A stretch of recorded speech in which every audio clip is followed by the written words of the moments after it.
Hello, class. Welcome to a brief word from me, your instructor. I had to switch locations because my rocking chair was getting a little too squeaky.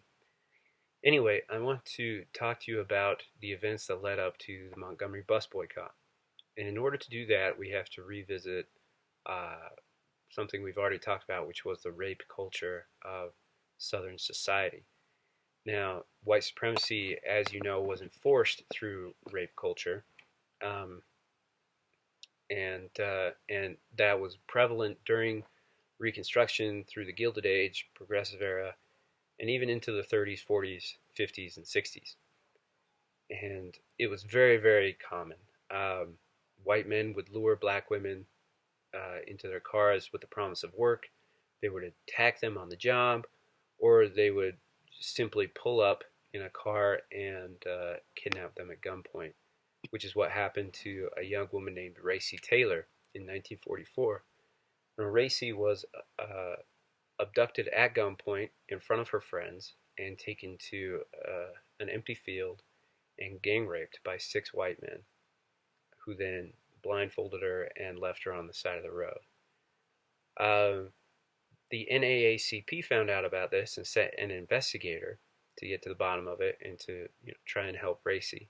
The investigator that they sent was named Rosa Parks. You may have heard of her. She's kind of a big deal. But she gets Racy's story, and the sheriff of Abbeville, Alabama, which is where this took place, kicks her out of town. Rosa goes back to Montgomery and forms a committee to help Racy Taylor. It's called the Committee for Equal Justice for Mrs. Racy Taylor. They absorb a lot of funds and they get a lot of support to help Racy in her trial. So Racy actually goes to court, which was unique, in October of 1944. The only people, though, who are able to testify are Racy's friends who saw her abducted.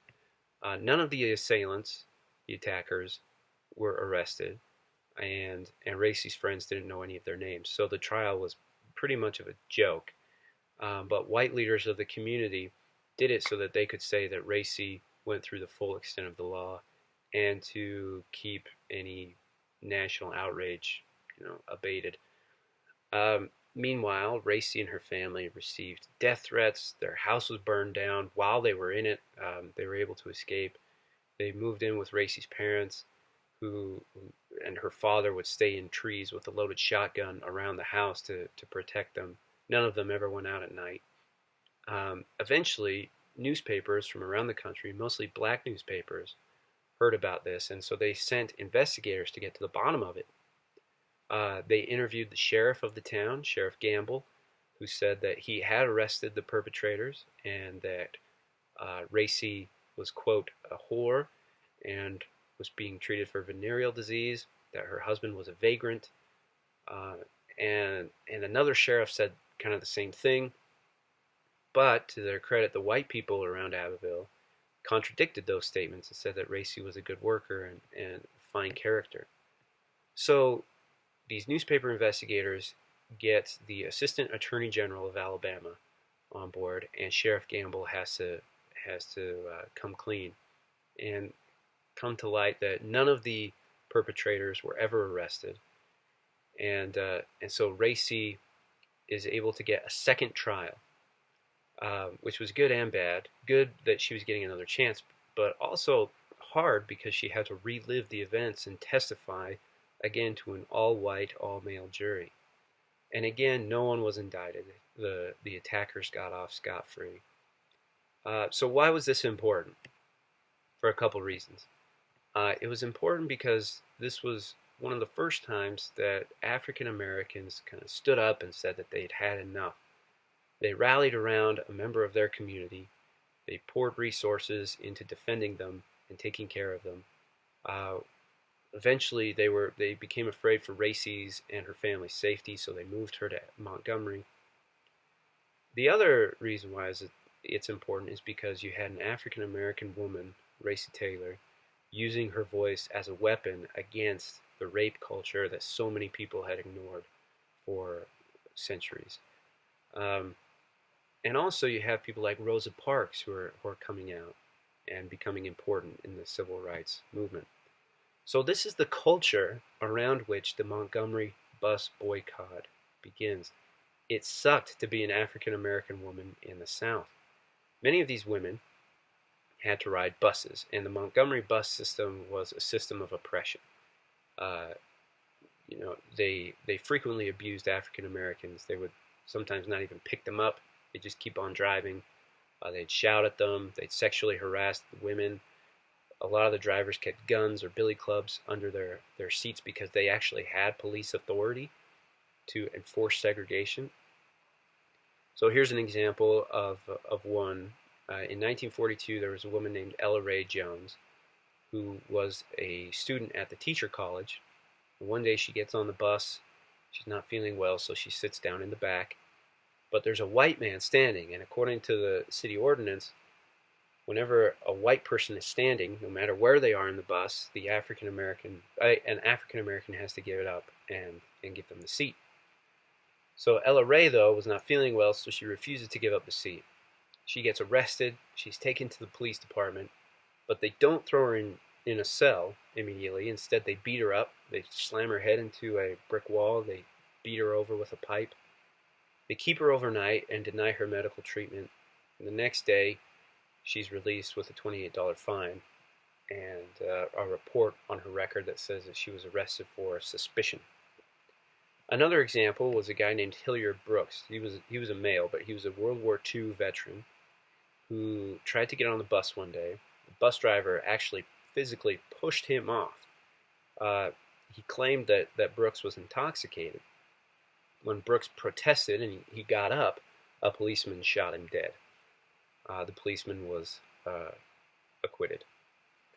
So these are just some of hundreds of examples. In 1953, over 300 complaints were filed from African Americans about the bus system in Montgomery.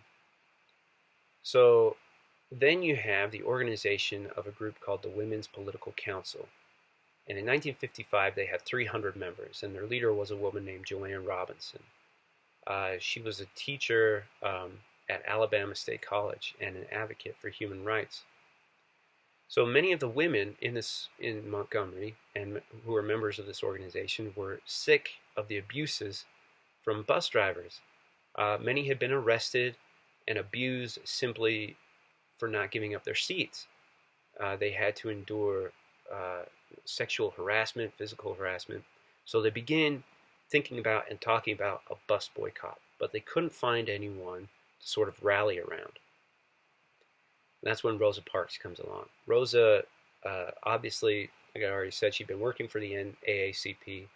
She'd been an activist almost her entire life and an investigator, so she knew the horrors of segregation. She was very smart and a very good speaker. She was well known for giving the powerful speeches. So she gets on the bus one day in December of 1955, early December, and she knew what she was doing. She sits in the middle of the bus. The bus driver yells at her to get up. She doesn't move. She doesn't say anything. Police are eventually called and she's arrested. Now, think about the things that I just said.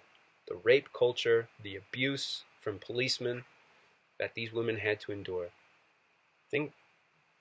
You have to realize that Rosa Parks had a lot of bravery for doing what she was doing. She wasn't just some woman who was tired. She knew what she was doing.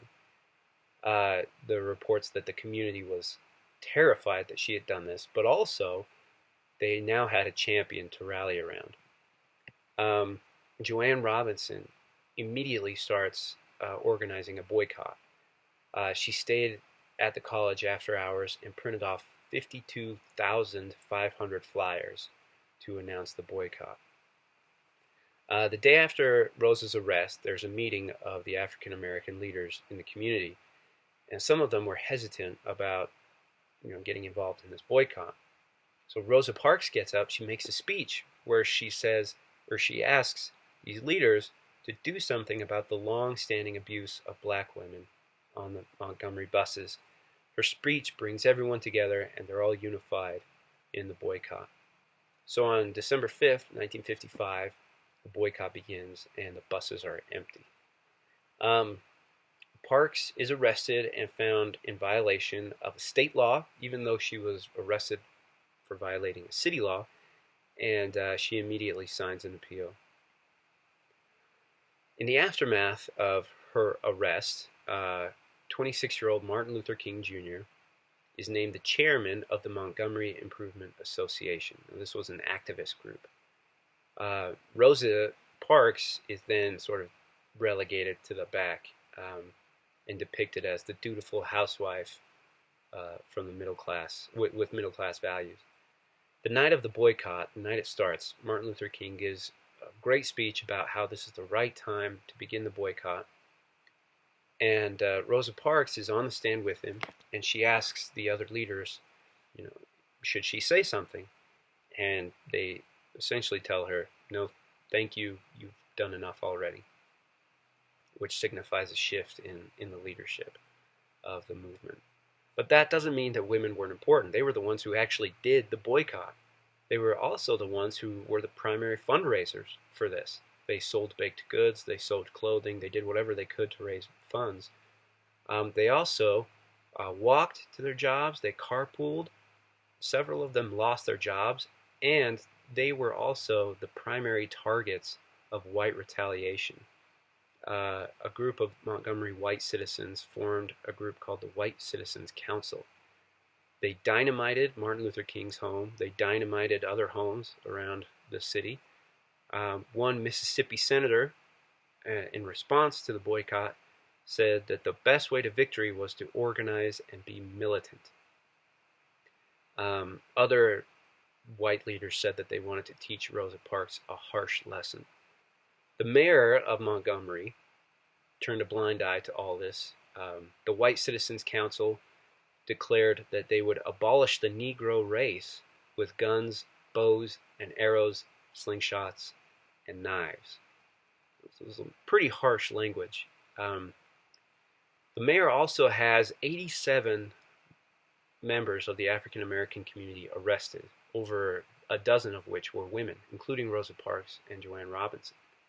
The funny thing about this, though, is that the warrants go out and these people all turn themselves in. And hundreds of their supporters come to the police department and the jail to support them. And they're just laughing at the police and the city leaders because they know that the charges are so trumped up. They were arrested, these leaders were arrested on some loosely interpreted clause that it was illegal to have a boycott. So anyway, these arrests become sort of a badge of honor for Rosa Parks and the other leaders.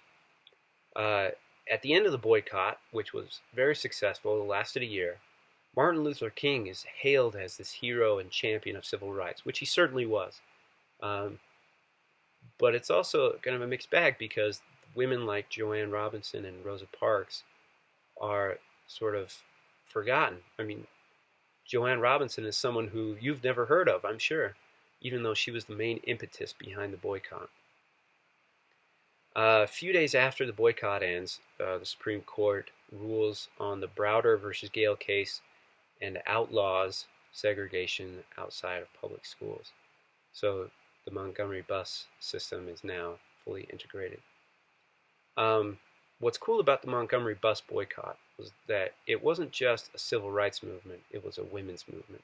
It was an opportunity for them to regain or earn or at least grab a piece of the respect and dignity that they deserved. Anyway, so that's the Montgomery bus boycott, and I hope that it shows that the 1950s, although when we think about it, it seems like a time of prosperity, was actually a time of prosperity if you bought into the political, consumerist, material culture of the time. If you didn't, then it was a pretty rough time to be alive. Enjoy the rest of the lesson.